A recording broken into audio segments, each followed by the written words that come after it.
ये दोनों जो है आरएसएस के कार्यालय पे पहुंचाया जाए। हा जो मोर्चा आहे, आंदोलन आहे, हे आरएसएसला आपण असताना अगोदर कल्पना दिली होती। आज की परिस्थिति पर चर्चा करना चाहेंगे, क्योंकि जिस तरह से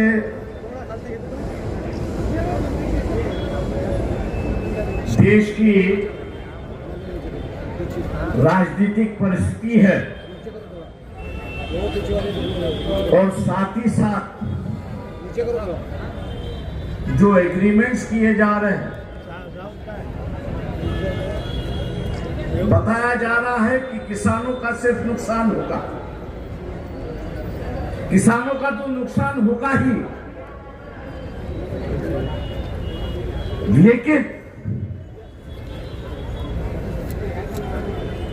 उस एग्रीमेंट की चर्चा जो है, जो अखबार के माध्यम से होनी चाहिए, टीवी के माध्यम से होनी चाहिए, पार्लियामेंट के माध्यम से होनी चाहिए, आज उस चर्चा को रोक दिया।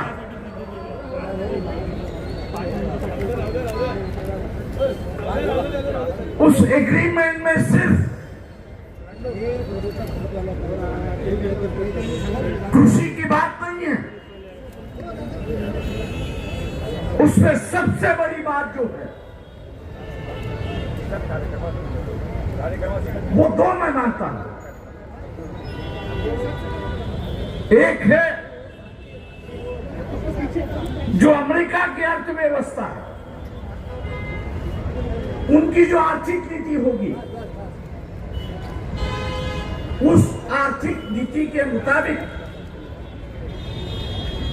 उसके आर्थिक नीति के मुताबिक भारत की आर्थिक नीति होगी। इसका मतलब यह हुआ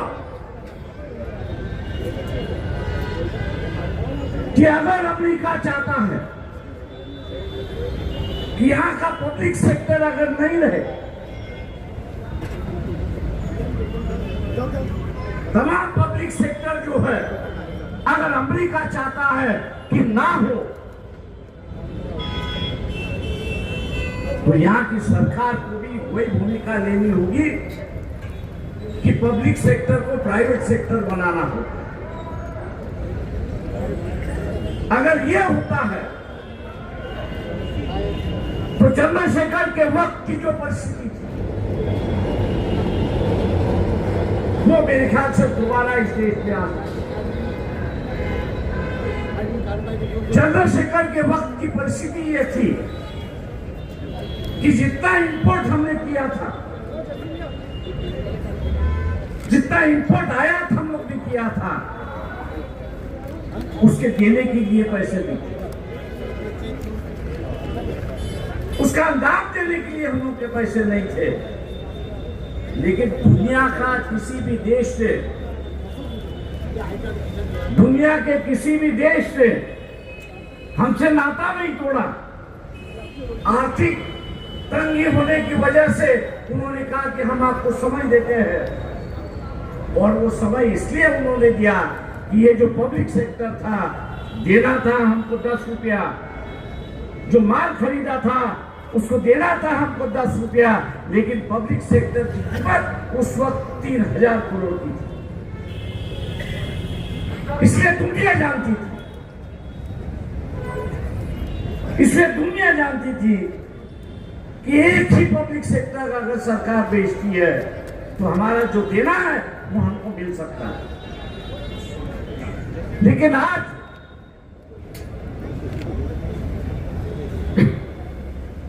पब्लिक सेक्टर को प्राइवेट सेक्टर करने की मांग अमेरिका आज कर रहा है। पब्लिक सेक्टर को प्राइवेट सेक्टर करने की मांग कर रहा है। और नरेंद्र मोदी की चाल अगर देखते हैं तो उन्होंने इस दौर आगे बढ़ना शुरुआत की, उन्हें आगे बढ़ना शुरुआत की। दूसरी तरफ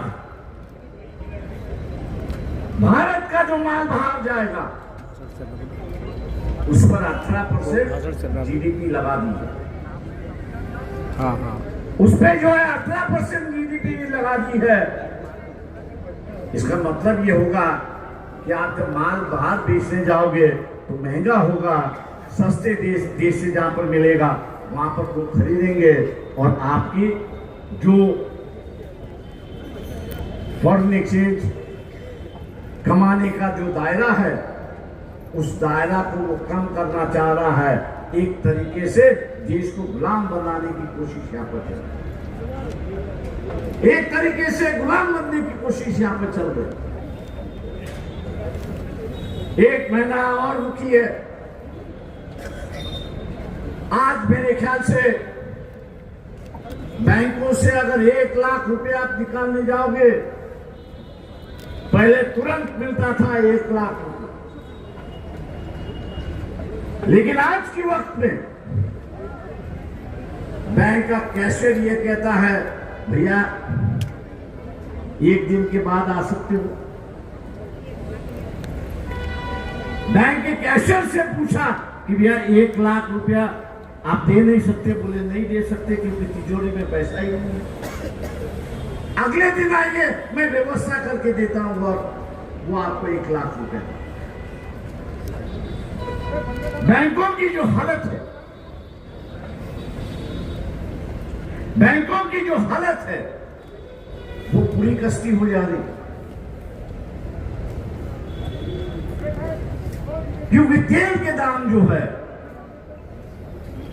जो 60 रुपया था, 70 रुपया था डॉलर, वो आज 120 रुपया हो गया, डबल हो गया।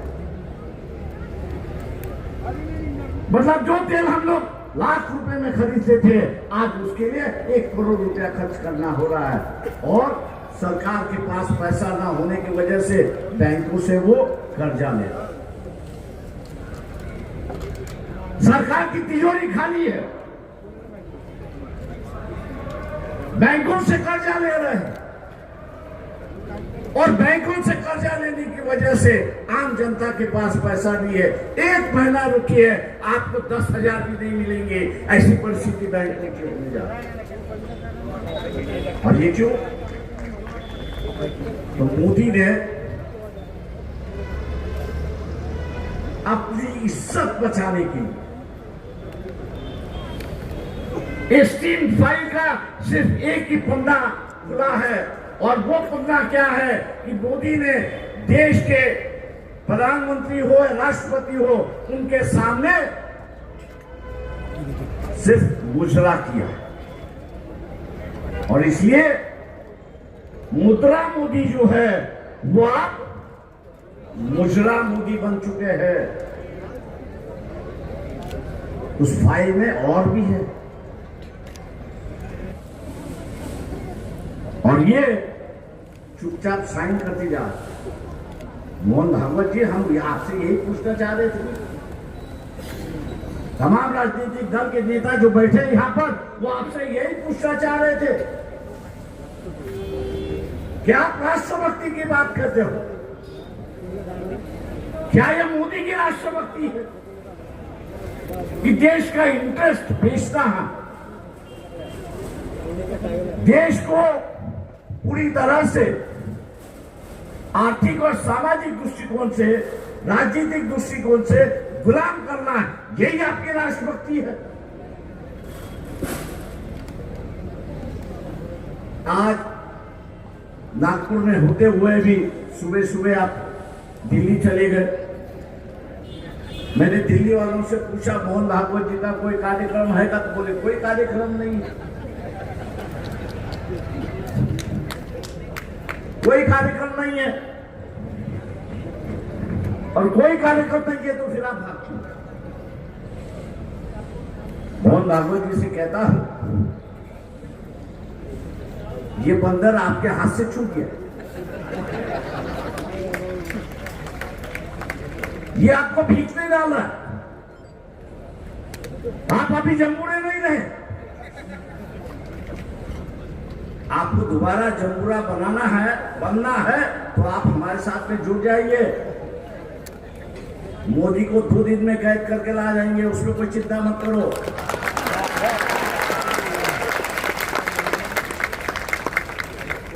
मैंने सिर्फ बम्बई से कहा कि इसके 2 रील छूटेंगे,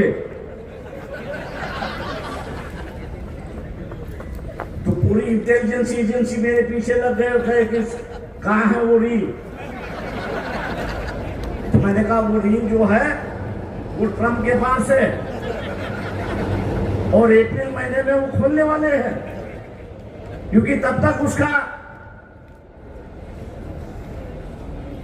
जो आपसे करवाना है वो पूरा हुआ होगा। इसलिए मोहन भागवत से हम कह रहे हैं, अगर मोदी आपके कब्जे में नहीं आ रहा है तो खुले दिल से खुलेआम कहिए कि अभी ये बेलगाम घोड़ा बन गया है, लोग उसको लगाम लगाने की उम्मीद में बैठे हुए हैं, आप उसकी चिंता न। अगर आप उसको लगाम नहीं लगा सकते हो तो मान लीजिए कि आपका संगठन जो है तहस नहस हो गया। जिस दिन वो फाइल खुली, जिस दिन छोटे छोटे बच्चों के और बच्चों के साथ में जो खिलवाड़ स्थित फाइल में लिखा हुआ है वो अगर खुल गया तो मोहन भागवत आप कहां करें, आपका संगठन कहां रहा। ये बात, आप दक्षिण की तरफ जा रहे हो, हम लोग उत्तर की तरफ जा रहे हैं। ये दोनों धारा मिलने वाली नहीं है, लेकिन इस बात को मान लीजिए कि आप भी भारतीय और हम भी भारतीय। आपके इस देश के नागरिक है, हम भी इस देश के नागरिक है। गुलाम अगर होंगे तो आप भी होंगे और हम भी। विचारधाराओं की लड़ाई चलती रहेगी, लेकिन देश को आजाद रखना ये दोनों की जिम्मेदारी है। समय मानते ये दोनों की जिम्मेदारी है। अगर अपनी आजादी अगर आपको बरकरार नहीं रख सके तो अगली वाली जनरेशन को हम क्या जवाब दें, आने वाली पीढ़ी को हम जवाब क्या देंगे। वही कैसे रहेंगे क्या आपके फायदे के लिए आप इतने मशगूल हो गए कि आपको पता ही नहीं चला कि इस देश को कब गुलाम गया। मोहन भागवत में आपसे आगाह करता हूं, अगर ये आंदोलन देश भर हो गया तो मोदी जी पाकिस्तान पर अटैक करेंगे, क्योंकि इश्यू उनको डाइवर्ट करना है। डोनाल्ड ट्रंप का भी नाम उस स्टीम फाइल में नहीं, ऐसा नहीं है। और इसलिए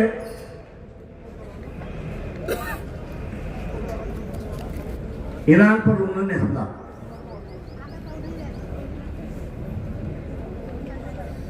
जो बातचीत कर रहा था ओमान देश तो बातचीत कर रहा था, ओमान कह रहा था अरे भैया ये खुद कह रहा है कि मैं मानने के लिए तैयार हूं। ओमान का राजा ये कह रहा था कि ये संदेश जाने के पहले वॉर शुरू हुआ।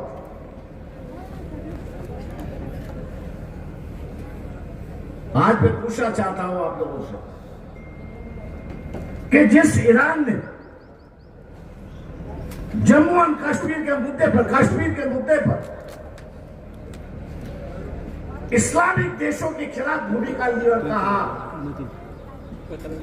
कि कश्मीर ये भारत का अंग है और उसको हम लोग सब आज यहाँ गैस की कमियां हुई, 2 जहाज ईरान ने भेज दिए होर्मुज़ से, और हमारा पंतप्रधान कह रहा है कि हम 2 जहाज ले आए। अरे भैया 2 नहीं 17 जहाज वहां पर फंसे हुए हैं। उस 17 जहाजों में करीब 40,000 भारतीय नागरिक उसमें फंसे हुए हैं। अगर इतनी ताकत है तेरे गांड में तो 17 के 17 ना।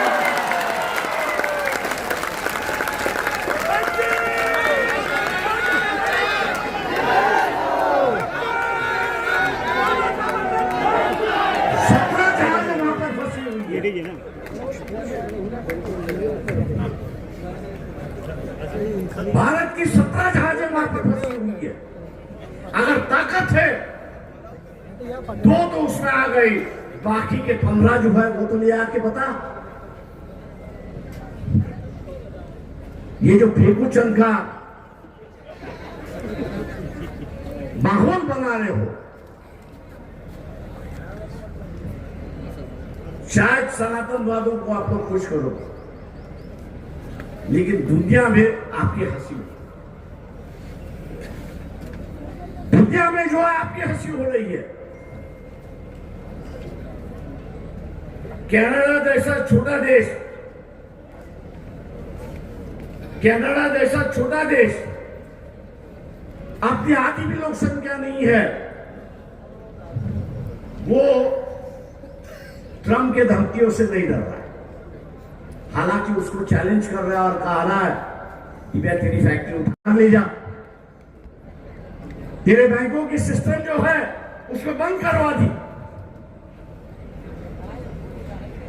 जब कनाडा जैसा देश कर सकता है तो मोदी जी आप किस बात से डर रहे हो? आप किस बात से डर रहे हो? मोहन भागवत कम से कम इतना तो हिम्मत रखिए कि लोग मोदी से पूछने के लिए कि भैया तुम ट्रंप से इतना क्यों डर रहे हो, ये सवाल अगर आपने पूछा हो तो बताइए कब आपने मोदी जी से ये पूछा कि आप कब डर रहे हो?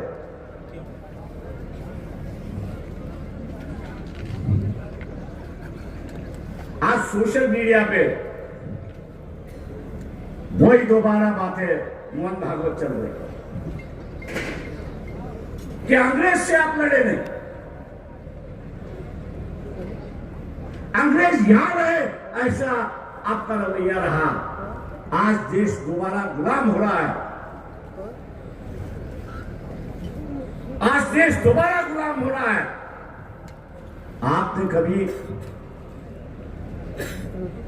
प्रधानमंत्री जो है नरेंद्र मोदी, मुझे मोदी में उनसे कहता, उनसे कभी पूछा कि भी आप ट्रंप से क्यों डरते हो?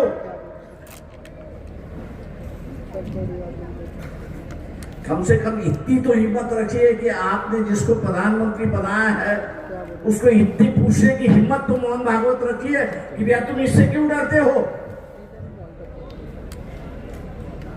अगर पूछने की हिम्मत नहीं है तो आम पब्लिक में बता दीजिए कि मुझमें कोई हिम्मत नहीं है, मैं पूछूंगा नहीं, फिर हम लोग देखें।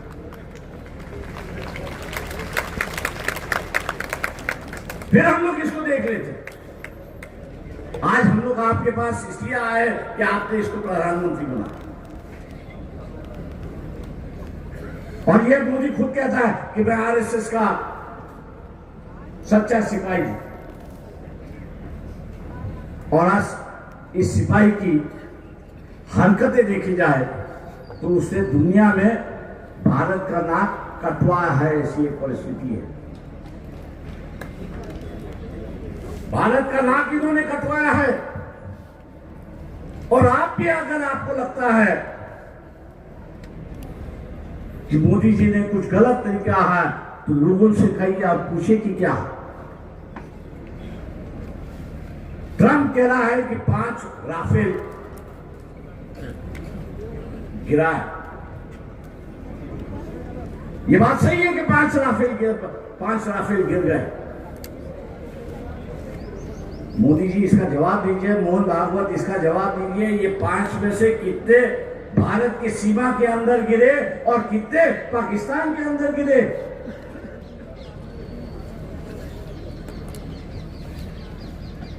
अगर पाकिस्तान के अंदर अगर गिरा है तो वो पायलट कहां है? जो पाकिस्तान के अंदर गिरा हुआ है वो पायलट भारत आया या नहीं आया? आप उसे ले आए या नहीं ले आए? मैं आप तमाम सनातनवादियों से कहता हूं, ये अपनी लड़ाई तो चलती रहेगी, ना हम हटने वाले हो ना आप हटने वाले, ना हम बदलने वाले हो ना आप बदलने वाले। लेकिन कम से कम जो देश के लिए लड़ रहा है से कम जो देश के लिए लड़ रहा है उसकी हम लोग जान और माल की हिफाजत तो करें, उसकी जान और माल की हिफाजत पूछे। हम जैसे पूछ रहे हैं वैसे सनातनवादियों से मैं कह रहा हूं कि आप भी मोदी से पूछिए कि ये 5 राफेल जो गिरे वो कितने भारत में गिरे और कितने पाकिस्तान में गिरे। चलता हूं कि उनका कैप्टन और पायलट दोनों सेफ, लेकिन जो पाकिस्तान में गिरे उनका कैप्टन और उनका जो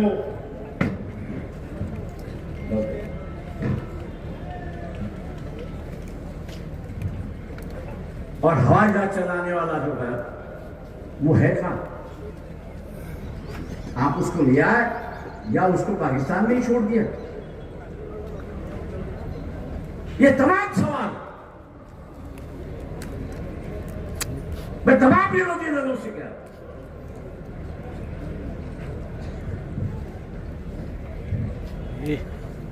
कि आरएसएस से और मोदी से डरने की कोई जरूरत नहीं।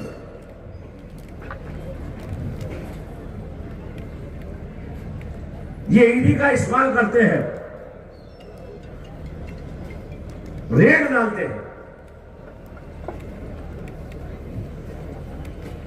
कुछ दिनों के लिए कुछ सालों के लिए जेल में डालते हैं। केजरीवाल से उन्होंने कहा कि आपको अगर छुड़ा दिया है तो आप कहिए उस अधिकारियों पर कि भैया तुमने मुझे क्यों जेल में डाला, क्या वजह थी ये बता दो। नहीं तो कोर्ट से कहिए कि जिस अधिकारी ने मुझे झूठे केस में फंसा है उसको जेल में भेज दो। हम लोग उल्टा प्रहार करना शुरुआत करेंगे तो ये अधिकारी भी डरता है। मैंने जैसे कहा कि ये सब अधिकारी आए पूछने के लिए भी अपील कहा है, मैंने कहा पहले भाग जाओ यहां से, ये तो मार दूंगा। अगर पूछताछ करनी है तो कोर्ट का मामला भी आएगा। बोले नहीं ऊपर से ऑर्डर हुई है, हम क्या करेंगे? मैंने कहा ऊपर वाले से कह दो कि मैं कह रहा हूं कि तुमको मार दूंगा और जान से मार दूंगा। मैंने कहा वो मर्डर नहीं है, वो सेल्फ डिफेंस है और सेल्फ डिफेंस करने के लिए मैं किसी भी जान ले सकता हूं और वो मर्डर नहीं है। अब कोर्ट मुझे कुछ करनी है सर, थोड़ा कुछ तो भी दे दो। हम 14 साल से आपके पीछे लगे हुए हैं। मैंने कहा मैं एक फकीर हूं, कभी मस्जिद पे सोता हूं, कभी मंदिर पे सोता हूं।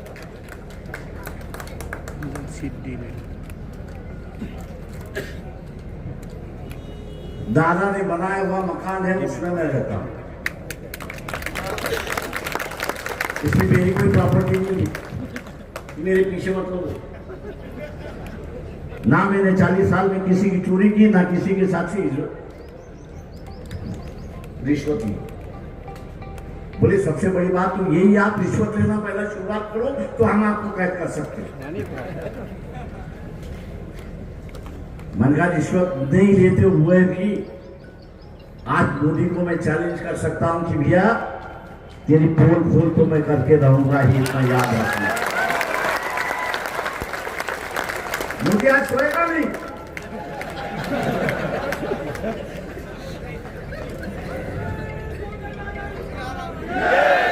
वो आज सोएगा नहीं। वापिस सभी इंटेलिजेंस वालों से कहिएगा कि भैया इसके पास क्या प्रूफ? एक अधिकारी आए सर मुझे कम से कम बता दो। मैंने कहा इतना बता देता हूं कि मेरे पास 2 रील है जो मैंने ट्रम्प के पास रखे।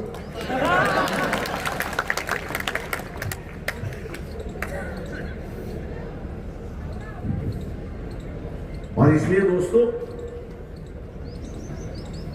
ये मामला पार्टी का मामला, ये देश का मामला।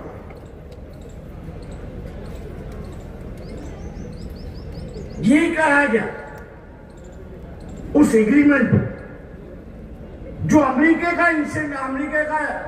इंटरेस्ट होगा, चाहे वो फॉरेन पॉलिसी में हो, भारत की विदेश नीति भी अमेरिका की तरह होगी। और इसलिए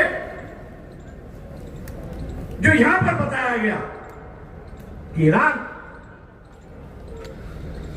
आयतुल्लाह खुमैनी के शहादत के बाद दुनिया के हर देश को ऑबिचुरी लिखी, दुख जता, लेकिन प्रधानमंत्री नरेंद्र मोदी 4 या 5 दिन के लिए दुख भी प्रकट नहीं कर सकते थे कि उनके आका ने कहा था कि आपकी फॉरेन पॉलिसी जो है वो अमेरिका की फॉरेन पॉलिसी हुई। और ट्रंप ने, आपने देखा होगा कि बड़े शोर गुजर के साथ कहा था कि हमने आयतुल्लाह खुमैनी को मार दिया। एक तरह का आनंद और तिरंगा, ये दोनों जो है आरएसएस के कार्यालय पे पहुंचाया जाए।